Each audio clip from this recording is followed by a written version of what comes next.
Hello students, आपका स्वागत है। हम सीख रहे हैं वेक्टर्स। इस चैनल को सब्सक्राइब करने के बाद बेल आइकन दबाना ना भूलें ताकि वीडियोस की जानकारी सबसे पहले आप तक पहुंचे। हमें आप फॉलो कर सकते हैं ट्विटर, फेसबुक और इंस्टाग्राम पे। फॉलो करने के लिए टाइप कीजिए मैथ स्टूडेंट। तो चलते हैं लेक्चर की तरफ। हेलो फ्रेंड्स, वैसे पिछले वीडियोस में हमने ऑलरेडी देख लिया है फर्स्ट एक्सरसाइज क्या है और उसके पहले के थ्योरम्स भी हमने देख लिया है। ठीक है, अब आगे बढ़ने से पहले हमको कुछ थ्योरम्स की ज़रूरत है। तो थ्योरम नंबर 5, थ्योरम नंबर 6 और उसके रिलेटेड जो भी कोरोलरीज होंगे इस लेक्चर में देखेंगे। उसके बाद हम 5.2 शुरू करेंगे। ठीक है, ये सारे वीडियोस के डिस्क्रिप्शंस, सारे वीडियोस के जो लिंक्स है आपको डिस्क्रिप्शन में मिल जाएंगे। ठीक है, आप उससे गो थ्रू कर सकते हैं। ठीक है, तो शुरू करते थ्योरम नंबर 5 से। इसको हम ऐसे भी कह सकते हैं कि ये सेक्शन फॉर्मूला है फॉर इंटरनल डिवीजन। ठीक है, स्टेटमेंट क्या कह रहा है? लेट पॉइंट ए जिसका पोजिशन वेक्टर है A bar and point B जिसका पोजिशन वेक्टर है B bar be any two points in the space and R जिसका पोजीशन वेक्टर है R bar be a point on the line segment A B dividing it internally in the ratio M is to N, then R bar equals to M B bar plus N A bar upon M plus N. So ये हमको prove करना है। पहले तो situation थोड़ा diagram के हिसाब से समझ लेते हैं। तो डायग्राम के हिसाब से हम देख लेते हैं ए बी जो है ये कोई लाइन सेगमेंट है जैसे कि यहाँ पर बताया गया है। ठीक है, line segment A B. Okay, और कहा गया है कि आर जो है यानी कि ये जो पॉइंट है ये इसको डिवाइड कर रहा है, वो भी कौन से रेशियो में? m is to N. यानी कि ये जो सेक्शन होगा इसको हम m बोल सकते हैं और ये जो सेक्शन है इसको हम n बोल सकते हैं। ठीक है, सो इस तरीके से r ने ए बी को डिवाइड कर रखा है। और मान लो ये ओरिजिन है, सपोज ये ओरिजिन यहाँ पर है, तो ये जो होगा ये बेसिकली मेरा डायग्राम रफली बना रहा हूँ फ्री हैंड से, तो थोड़ा संभाल लेना। तो ये वेक्टर जो होगा वो ए बार होगा। ठीक है, और ये जो वेक्टर होगा ये बी बार होगा, है ना, पोजीशन वेक्टर। सो जो वेक्टर यहाँ से आर की तरफ जा रहा है वो होगा आर बार। ठीक है ना। अब हमको क्या समझना है, ये जो ए बी है उसको मैं अगर रेशियो में लिखूँ A R by R B, क्या हो जाएगा? Length M divide by N. Correct, ये रेशियो है। इसको मैं अगर क्रॉस मल्टीप्लाई करूँ तो ये कैसे होगा? N into A R M into R B. सही बात है। अब इसी को ध्यान में रखते हुए डायरेक्शन देख लेना ज़रा। ये ए आर का डायरेक्शन क्या होगा? ऐसा डायरेक्शन होगा, है ना। ट्रायंगल लॉ से देख लो, ओ ए आर का ट्रायंगल देख लो, ये होगा डायरेक्शन। वैसे ही ओ आर बी का देखेंगे तो इसका डायरेक्शन भी यही होगा, यानी कि डायरेक्शन सेम है। ठीक है, तो डायरेक्शन सेम है तो हम इसी को मेंटेन करते हुए वेक्टर्स में कैसे लिख सकते हैं? ए आर के जगह पे हम ए आर बार और इसको आर बी बार ऐसे लिख सकते हैं। याद रहे ये मैंने क्यों लिखा है इसे, क्योंकि डायरेक्शन सेम है। अगर मान लो डायरेक्शन उल्टा होता तो मुझे इसको बी आर लिखना पड़ता या फिर माइनस आर बी लिखना पड़ता, है ना। डायरेक्शन के हिसाब से हमें लिखना होता है। तो डायरेक्शन जो है आर से लेके बी तक जा रहा है इसलिए आर बी लिखा, यहाँ ए से लेके आर तक जा रहा है इसलिए मैंने ए आर लिखा। ठीक है, थोड़ा नीचे चले जाते हैं। फाइन, अब ये जो ए आर है, ए आर बार है, इसको हम कैसे लिख सकते हैं? हमको पता है आर का पोजीशन वेक्टर स्मॉल आर है और ए का स्मॉल ए है, तो ए आर बार को तो हम आर बार माइनस ए बार ऐसे लिख सकते हैं। बिल्कुल उसी तरह हम यहाँ पर ये जो आर बी है, आर बी बार, उसको हम कैसे लिख सकते हैं? B bar minus R bar ऐसे लिख सकते हैं, है ना। तो इसको इनके जगह पे हम लिख देंगे। तो इसको हम ले लेते हैं 1 और इनको ले लेते हैं 2। सो यहाँ पर लिख देते हैं वी हैव, हमको पता था ऐसा होता है ना, we have this. So put 2 इन 1 में पुट कर दो 2 को, तो ये क्या हो जाएगा? एन ए आर के जगह पे क्या आ जाएगा? ये वाले आर माइनस ए बार।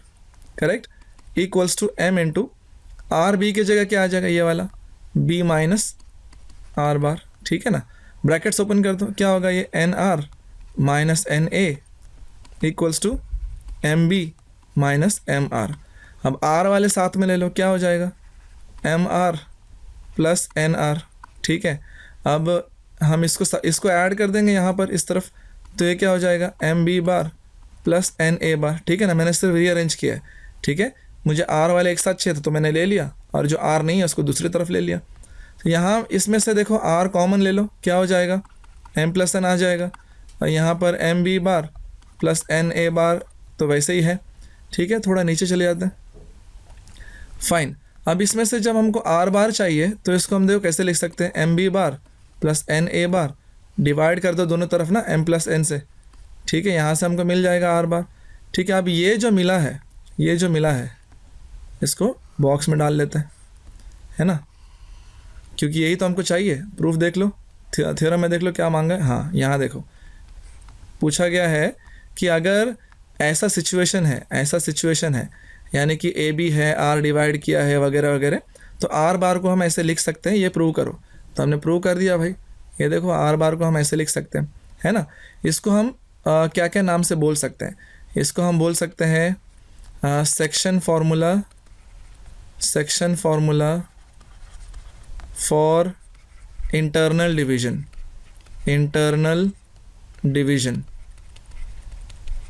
या फिर हम इसको ऐसे भी बोल सकते हैं इंटरनल सेक्शन फार्मूला, ठीक है। सो इसको अलग अलग तरीके से इसको हम बोल सकते हैं, ठीक है ना। तो ये है हमारा पहला थ्योरम, ठीक है। अब इसके वजह से हमको कुछ और चीज़ें भी मालूम पड़ेंगे, पहले वो देख लेते हैं, ठीक है। सो इसमें से क्या मालूम पड़ेगा, यहाँ पर मैं कोरोलरी जैसा बना देता हूँ, या फिर कोरोलरी नहीं है, ये भी एक फॉर्मूला ही है, ठीक है। अभी हमने जो देखा वो क्या देखा कि भाई ये कोई पॉइंट था ए, ये था पॉइंट बी, और आर जो है ये डिवाइड कर रहा है m/n रेशियो में, ठीक है ना। यानी कि m अलग है, n अलग है, तो यानी कि इक्वली डिवाइड नहीं कर रहा आर। मान लो इक्वली डिवाइड करता तो क्या होता, इक्वली डिवाइड करता तो m 1 हो जाता और n 1 हो जाता, है ना। जब कोई पॉइंट इक्वली डिवाइड करता है यानी कि ये जितना बड़ा पार्ट है ये भी उतना ही बड़ा पार्ट है, ऐसा जब होता है तो m और n दोनों क्या हो जाते हैं, 1 और 1 हो जाते हैं। तो उस मामले में ये जो फॉर्मूला है वो क्या बन जाएगा, वो बन जाएगा R bar equals to m के जगह पे 1 लिख दो, है ना, यहाँ पर जो m है वहाँ 1 लिख दो, सो 1 इंटू b बार ही होगा, और वैसे यहाँ n के जगह पे भी 1 लिख दो, तो ये क्या हो जाएगा 1 इंटू a बार, ये तो a बार ही रहेगा, और डिनोमिनेटर में m प्लस n यानी कि 1 प्लस 1 ये तो 2 हो जाएगा। इसे हम बॉक्स में पुट कर देते हैं, ये भी फॉर्मूला ही है और इसका नाम है मिड पॉइंट फार्मूला, और ये फार्मूला हमें तभी अप्लाई करना है जब हमको मिड पॉइंट का वेक्टर चाहिए, ठीक है। इसका नाम है मिड पॉइंट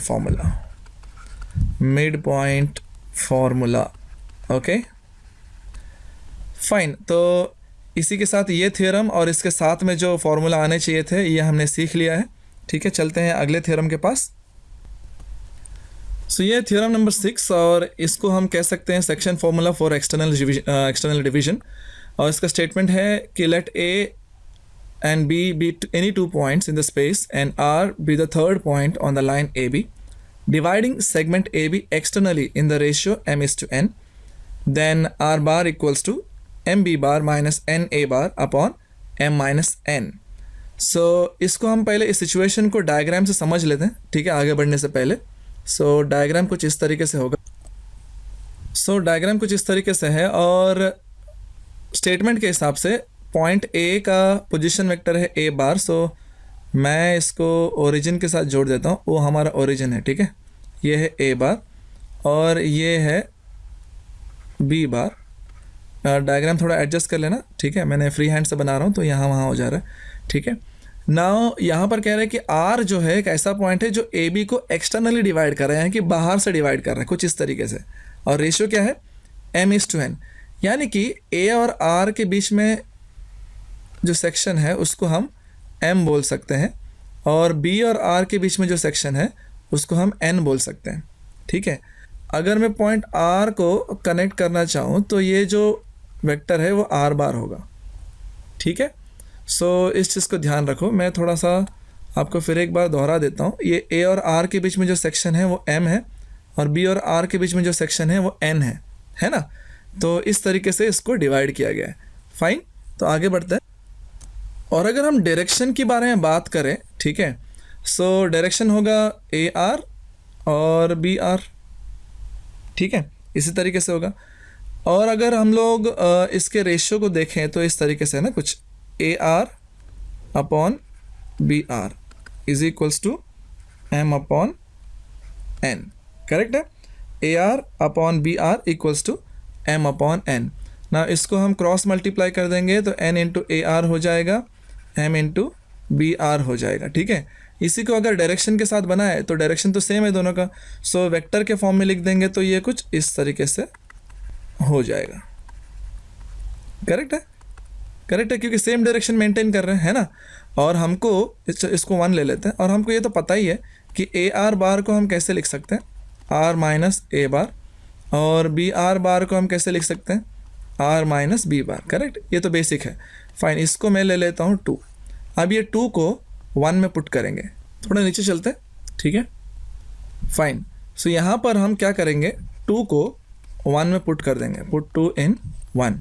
सो ये क्या हो जाएगा, देखो n multiplied by A R के जगह पे यहाँ से क्या पुट कर लेंगे, आर माइनस ए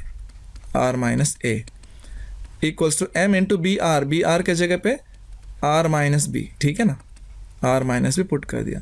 ब्रैकेट्स ओपन कर देंगे, N R minus N A equals to M R minus M B, ठीक है। आर वाले साथ में ले लो, ठीक है, रीअरेंज कर लो, ये एन आर में सब्ट्रैक्ट कर दूंगा तो ये M R minus N R हो जाएगा, ठीक है। और ये एम बी बार जो है मैं ऐड कर दूंगा तो इधर क्या हो जाएगा, M B bar minus N A bar, ठीक है। क्या किया मैंने, आर बार को साथ में ले लिया और जो आर नहीं है उनको एक साथ ले लिया, ठीक है। यहाँ से मैं आर बार कॉमन ले लूँगा तो एम माइनस एन मिल जाएगा, और यहाँ पर M B bar minus N A bar है, ठीक है ना। अब दोनों ही तरफ हम क्या करेंगे, m माइनस एन से डिवाइड कर देंगे, ठीक है, m माइनस एन से डिवाइड कर दो।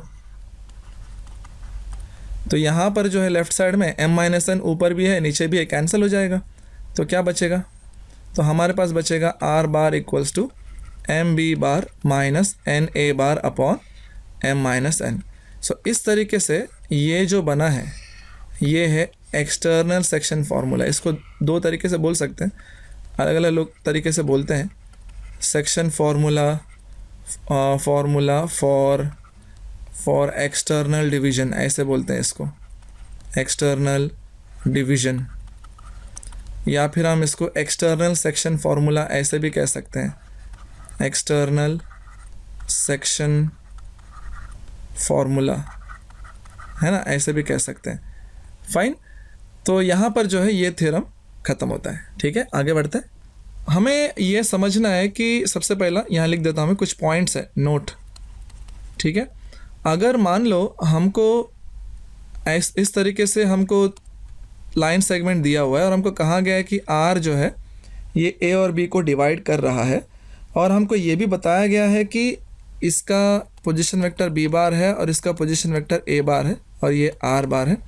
हमको रेशियो नहीं मालूम, तो जब रेशियो नहीं पता होता है तो क्या करना होता है, हमको रेशियो जब नहीं पता होता है हम k:1 ऐसे मानकर चल सकते हैं, ठीक है, और आगे जाके हमको k का वैल्यू मिल जाता है।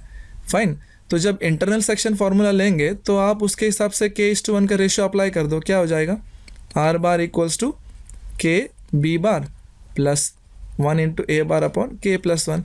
इस तरीके से अप्लाई हो जाएगा इंटरनल सेक्शन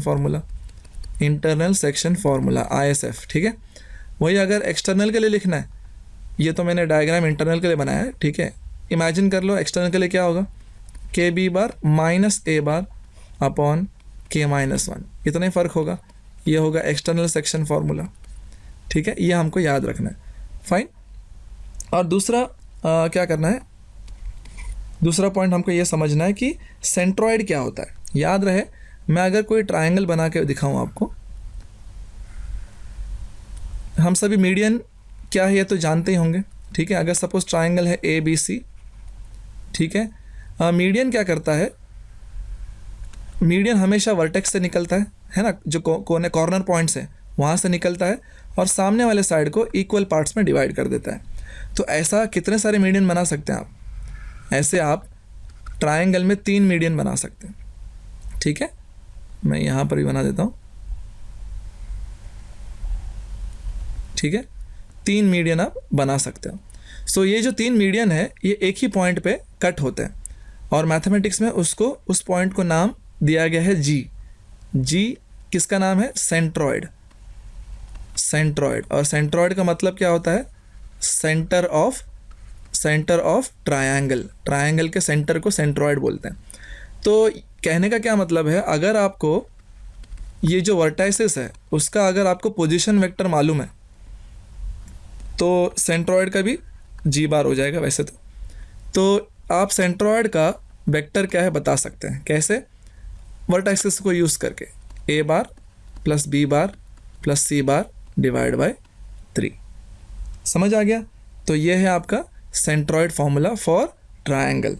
बिल्कुल वैसा ही टेट्राहेड्रॉन के लिए भी होगा। हम नीचे चलते हैं, ठीक है। पॉइंट नंबर 3, टेट्राहेड्रॉन के बारे में कह रहा था मैं।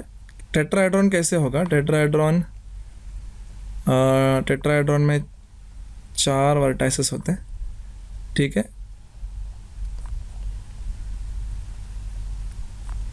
ये एक प्रिज्म जैसा होता है ना, यस प्रिज्म जैसा होता है। ए बी सी और इस पॉइंट को डी ले लो। फाइन, अगर इनका पोजीशन वेक्टर हमने ए बी बार सी बार और डी बार ऐसे मान लिया तो इसका भी हमको सेंट्रॉयड मिलता है। सेंट्रॉयड को हम जैसे मैं कह रहा था जी बोलते हैं, ठीक है ना, जी यानी कि सेंट्रॉयड। सेंट्रॉयड प्रिज्म के मामले में, टेट्राहेड्रॉन के मामले में सेंट्रॉयड क्या हो जाएगा? सेंटर ऑफ टेट्राहेड्रॉन, है ना, सेंटर ऑफ टेट्राहेड्रॉन, ठीक है। और कैसे मिलेगा ये? जी का पोजीशन वेक्टर हम क्या लेंगे? जी बार, बस इनको ऐड करना है, ए बार सारे वर्टाइसेस को, बी बार सी बार डी बार और डिवाइड बाय 4 कर देना है, ठीक है। इस तरीके से हमको सेंट्रॉयड टेट्राहेड्रॉन का मिल जाएगा, ठीक है। इतना ही बताना था, ठीक है। इस वीडियो के लिए इतना ही। अगले वीडियो में हम एक्सरसाइज से शुरू करते हैं 5.2 से, ठीक है। तब तक के लिए टेक केयर, बाय बाय।